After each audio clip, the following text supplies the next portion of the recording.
नमस्कार, मैं हूं आपके साथ नम्रता शर्मा। देश के प्रधानमंत्री नरेंद्र मोदी एक बार फिर से जनता के सामने रूबरू हुए। उन्होंने आज 11वीं बार, कोरोना काल की अगर मैं बात करूं, कोरोना काल में 11वीं बार एक बार फिर से देश के नाम संबोधन किया। आपको बता दें, चूंकि प्रधानमंत्री मोदी का आज यूपी के महोबा और झांसी दौरा है, उससे पहले उन्होंने राष्ट्र के नाम संबोधन किया। आपको बता दें, इस बात की जानकारी पहले ही पीएमओ की तरफ से ट्वीट करके दे दी गई थी, जिसमें लिखा गया था, आज गुरु नानक जी का प्रकाश पर्व है। आज पीएम नरेंद्र मोदी सिंचाई परियोजनाओं का लोकार्पण करने यूपी के महोबा जाएंगे, फिर शाम को वो झांसी में राष्ट्र रक्षा समर्पण पर्व में शामिल होंगे।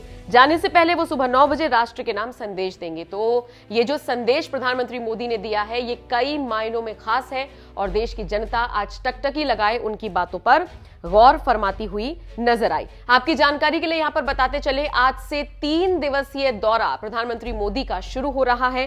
वो महोबा झांसी जा रहे हैं। चूंकि आज प्रकाश पर्व भी है, गुरु पूर्णिमा भी है।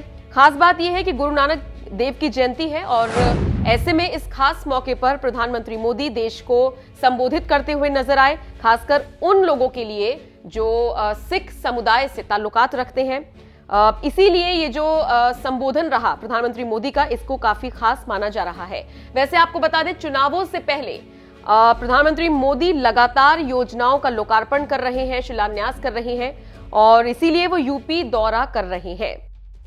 प्रधानमंत्री आज बुंदेलखंड दौरे पर आने वाले हैं।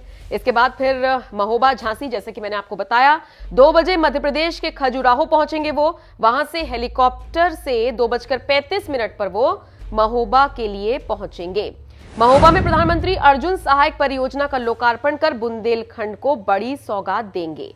अब ये जो पूरा कार्यक्रम है, ये मैंने आपको बताया, आगे सुन लीजिए। 4:50 पर प्रधानमंत्री मोदी झांसी पहुंचेंगे। यहां पर पीएम अपनी यात्रा के दौरान लगभग 5:15 पर राष्ट्र रक्षा समर्पण पर्व में रक्षा क्षेत्र की कई पहलों का शुभारंभ भी करेंगे। तो ये आज का पूरा प्लान है जो निकलकर सामने आया है प्रधानमंत्री मोदी का। 3 दिवसीय यूपी के दौरे की शुरुआत आज से हो रही है और आगे भी आप थोड़ा सा सुन लीजिए। ये कार्यक्रम जो झांसी में है, ये 17 से 19 नवंबर तक आजादी का अमृत महोत्सव के रूप में आयोजित किया जा रहा है। रक्षा क्षेत्र में आत्मनिर्भर भारत पर जोर देने के लिए प्रधानमंत्री मोदी औपचारिक रूप से स्वदेशी रूप से डिजाइन और विकसित उपकरणों को सशस्त्र बलों के सेवा प्रमुखों को आज सौंपेंगे। तो ये कुल मिलाकर बहुत बड़ी बात है, यानी कि आज का दिन सभी देशवासियों के लिए कई मायनों में काफी खास होने वाला है। कुल मिलाकर प्रधानमंत्री मोदी बहुत सारी चीजों का आज ऐलान कर सकते हैं और उससे पहले देश के नाम जो उन्होंने संबोधन दिया, उसमें उन्होंने क्या कुछ कहा, चलिए ये आपको सुनवाते हैं। साथियों, हमारी सरकार किसानों के कल्याण के लिए, खासकर छोटे किसानों के कल्याण के लिए, देश के कृषि जगत के हित में, देश के हित में, गांव गरीब के उज्जवल भविष्य के लिए पूरी सत्यनिष्ठा से, किसानों के प्रति पूर्ण समर्पण भाव से, नेक नियत से ये कानून लेकर आई थी। लेकिन इतनी पवित्र बात, पूर्ण रूप से शुद्ध किसानों के हित की बात, हम अपने प्रयासों के बावजूद कुछ किसानों को समझा नहीं पाए।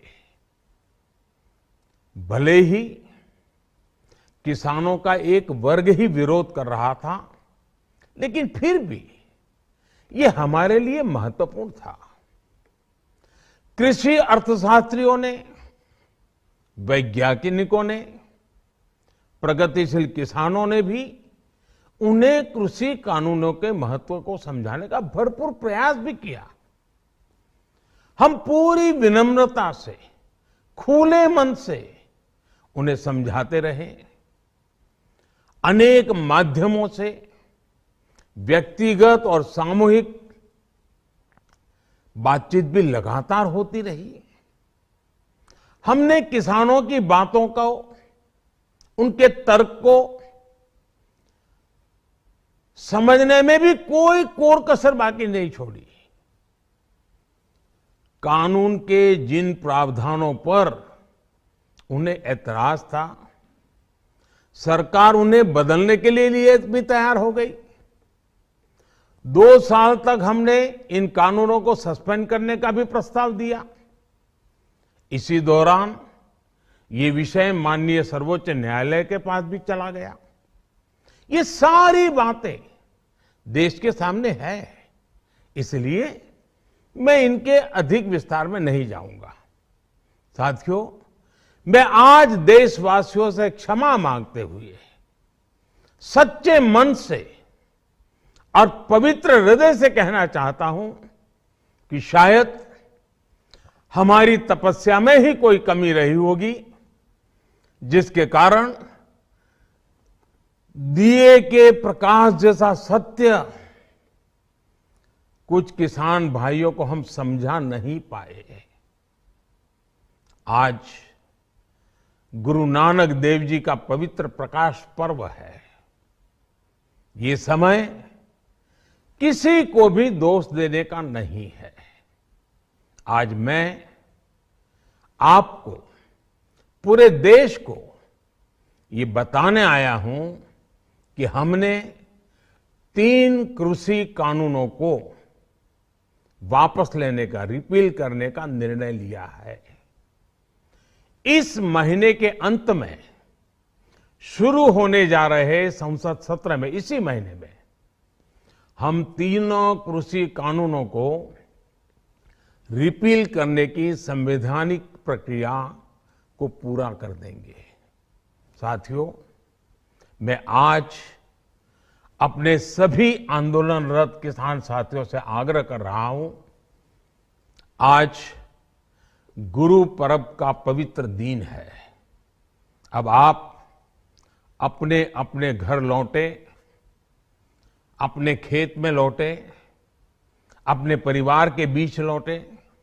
आइए एक नई शुरुआत करते हैं, नए सिरे से आगे बढ़ते हैं। साथियों, आज केंद्र सरकार का कृषि बजट पहले के मुकाबले 5 गुना बढ़ गया है।